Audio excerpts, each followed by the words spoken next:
For a while, rumors and scuttlebutt had us thinking an N64 Classic was almost imminent, but today Reggie swerved and said that nothing of the sort is in the works. What's going on, guys and girls? It's Zach from SwitchForce. Gabe is here, and while we take a little break from Pokemon Let's Go, some real interesting news from a real interesting interview came out today with the big boss Reggie saying that we were clear when we did the first two Classic series that for us, these were limited time opportunities, that were a way for us as a business to bridge from the conclusion of Wii U as a hardware system to the launch of the Nintendo Switch. So while consumers may have been anticipating something, we view these as limited time opportunities. We've also been very clear that as the consumer looks forward to engaging with our Classic content, that is going to happen more and more with the subscription service. I would not ever rule something out, but what I can tell you is, certainly, an N64 Classic is not in our planning horizon. I think Reggie is a fibber. Do you? Yeah, like it doesn't make sense. Like these things are so successful. You see your competition coming into the fray and having their own, some people call underwhelming version of this. So why wouldn't you kind of just like step on it a little bit and get the next console out? It's not happening this year. That's clear. No. They have huge holiday expectations for Switch with Pokemon and Smash. So yeah, no, not this year whatsoever. So maybe that's what he means by not on the horizon. But I feel like he has to play coy a little bit with things. Yeah. It's his job. He can't just spell out everything they're going to do and ruin the surprises. I don't know if it's the same interview or one that's separate. But he does say that they have things coming that are going to genuinely surprise people. Who knows what that could be? I don't think an N64 Classic genuinely surprises anyone. I feel like it's so expected at this point. But they have to play coy. Yeah, he does keep things close to his chest. I mean, Nintendo does in general, and this interview that we're pulling from right now is one done by Steven Totillo and Kotaku. But he did say, yeah, like there's 2019 surprises that no one could predict. To me, though, Gabe, I'm going to take the other side. I think that he is speaking the truth here. Maybe they do want to start having more of an incentive to be on board with the Switch Online service. And maybe this is sort of a way for us to potentially predict the inclusion of other platforms on the Nintendo Switch Online. Now, they did ask him about that, if the Switch's classic game selection would expand beyond NES. He said, we'll see what comes next. As you've already pointed out, we haven't even made the full library of NES games available yet.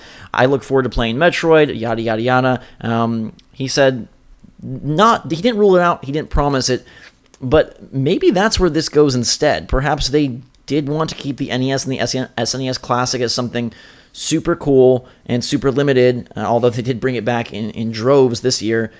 And the N64, the GameCube, the ones that we kind of got real excited about, maybe they don't ever come to fruition.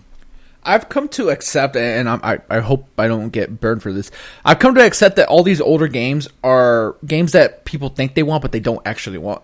Like, Metroid got released this week on the NES thing, and like, hey, that's exciting. I dove in there, played a little bit, but I'm like, I was over it so quickly. Yeah. These games are decades old in some cases. So there's better experiences to have. I personally, I mean, the solution for all of this, and they've been clear that that's not what they're going to do, is Virtual Console the way it existed before. Right. But absolutely. Yeah. Well, and especially since they've started like their, mine are on order, the NES controllers for the Switch, and they could do that with other consoles and other platforms and bring the prominent titles. I think for me, when you're talking about like, oh, it's not as interesting, these older games, yeah, they are fun nostalgia moments.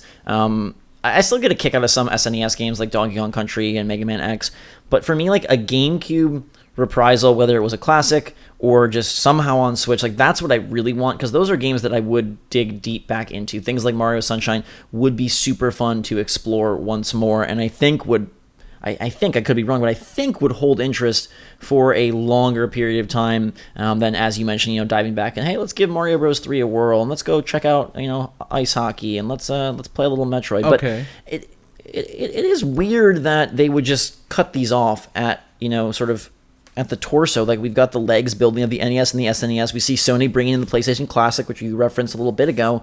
For Nintendo to stop there, it seems sort of counterintuitive, unless it really is to emphasize this aspect of the Switch and try to drive value out of that online subscription service. Okay, so let's try to dig a little deep into what their thinking could be, right? Okay, you put out NES Classic, does exceptionally well. You put out SNES Classic on, right behind that because that did so well. That does well. These things are like limited. They're very like rare collector's item. Not anymore. They were at one point. So these things do super, super well. The next logical step is to put out the next console, right? But you don't want to step on the toes of the online service. But the online service is only NES, so you're not stepping on its toes by putting an N64 one out there. It's completely different. They cater to different audiences. The NES games are free with subscription. This thing you can get someone to pay close to $100 to have. It just doesn't make sense. But Nintendo does do things that don't make sense sometimes, to be fair. So, yeah, I don't understand. Unless there are plans to expand that greatly. And, he talks about, I think this quote is just so funny. He says, as you have already pointed out, we haven't even made the full library of NES games available yet. Keep the those. full library? Keep those. The full library? You're going to put that many? There's no way. The Little Mermaid will never be on there. I'm going to be dead before that happens. Yeah, dude. Can we please get the Little Mermaid on this? Gosh, those good Disney games from back in the day. No, but I guess like if the new Switch rumor is to be believed, that 2019, mid 2019, fall 2019 does house a new version of the Switch. Again, like maybe that becomes the focus, and you don't want to sully the waters with another piece of hardware. I know you like you said, like they sell so well, and you'd probably price the N64 closer to the PlayStation Classic. Maybe they do want all the emphasis to go here, and maybe that new iteration of the Switch does see the expansion of the classic games library in some way. I know, like the more you talk about it, the more you're kind of convincing me that Reggie is just being a fibber, as you called him. but he seemed pretty confident. I mean, this would be a perfect time to not announce it, but say, like, Reggie does like to say, like, when Metroid was coming or things like, hey, we've got, we're listening to fans, or we're taking this into account. He said about Waluigi, he was talking about how Sakurai, hey, the decisions are done. Please don't send any more feedback. They're not going to do any polls. They pick their characters. But when Totillo asked about Waluigi, if he's in or not in, Reggie said, we're not here to discuss discuss that at this point in time. That is a much more, nebulous answer than specifically saying, like, hey, as we look to the future, our subscription service, NSO, Nintendo Switch Online, is going to be the place where you can play our classic content. That's a much more definitive statement. It is, but then, God, they got to start working on it, because we're getting 3 NES games a month for now, and that's going to keep happening, but the amount of exciting NES games, for me at least, is going to be so limited. Like, for me, the $20 on the online thing, those NES games might as well not even exist. Like, because, it was, like, cool to play with you for, like, the video we made and everything, but, we're playing Pokemon, and Smash is coming up. Like, I don't got time to go play Ice Climbers. I mean, I'm cool.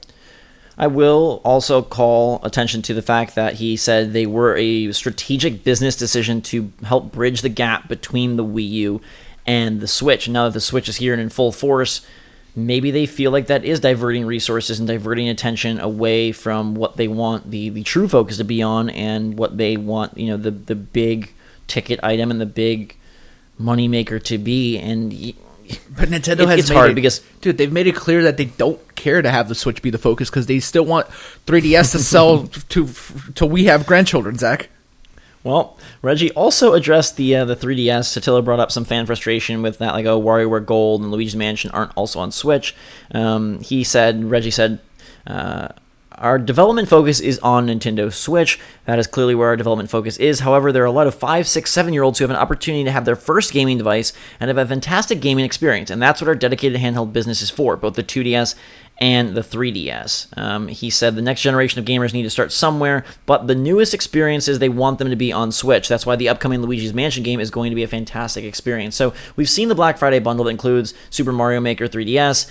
It's basically making a 2DS like $30-$40, and so I do see how that is sort of just switching over to this very budget-friendly console that is for younger gamers, that is for the entire household, that is for you and your friends, and you're getting to experience some of these great games that are being sort of redone in the vein of Luigi's Mansion, and you got Bowser's Inside Story. So I'm feeling less and less concerned about 3DS. We're not seeing, real big tentpole titles be taken there.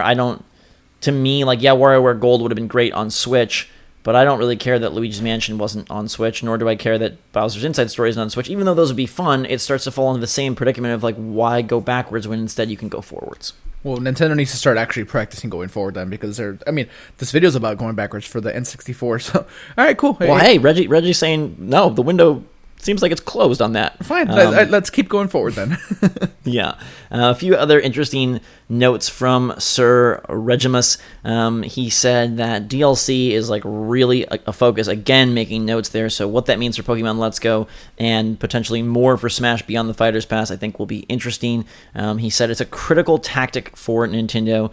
Our developers understand that smart post-release content can drive ongoing engagement both with that particular game and the platform. And he said that the Breath of the Wild expansion pass did incredibly well for the console, which is pretty cool, and that you got DLC to look forward to. He also touched on the streaming service that allows Japanese Switch owners to play Resident Evil 7 Assassin's Creed Odyssey. He said that it's very exciting, but it's not coming to the United States, that there is not the infrastructure to make that happen, and they're obviously always looking at opportunities, but right now that is a Japan-only thing, which is kind of a bummer, because I do think that would be one of the coolest additions to things over here in the West if you were able to play like Assassin's Creed on Switch, but it seems like that's something we probably won't ever experience. I don't know about ever. Like, ever? On Switch, I don't know. I do you think in the next couple of years that we can get internet infrastructure to a point where we can stream that? No. There's areas in the Midwest that, are still, like, on, like, dial-up, like, or something. Right. Yeah, no. The United States isn't built for that. We're just way too big. And the bigger markets here, sure, we have stuff, but, there's a lot of people, like, that will never have that. Yeah, I guess you're right.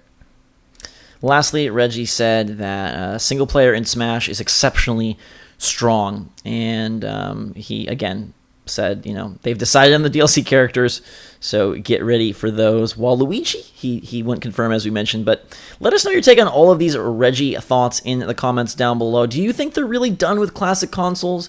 Is the N64 Mini just a mirage that we made up in our heads, or will it come back at a later date, just not anytime soon? How will they expand the classic games service? Will they add more to that Nintendo Switch Online, or will it be this slow crawl through the full lineup on the NES, as Reggie referenced? Let us know your take in the comments down below. We'd love to hear from you. In the meantime, thanks so much for watching. Make sure to subscribe to stay up to date on all the latest and greatest from the Switch and from interviews like this one. You can find a link to the full thing in the description, as well as links to our Twitter and Discord if you want to join us over there. For now, though, myself and Gabe, have a fantastic day. Let's get back to Pokemon. SwitchForce, out.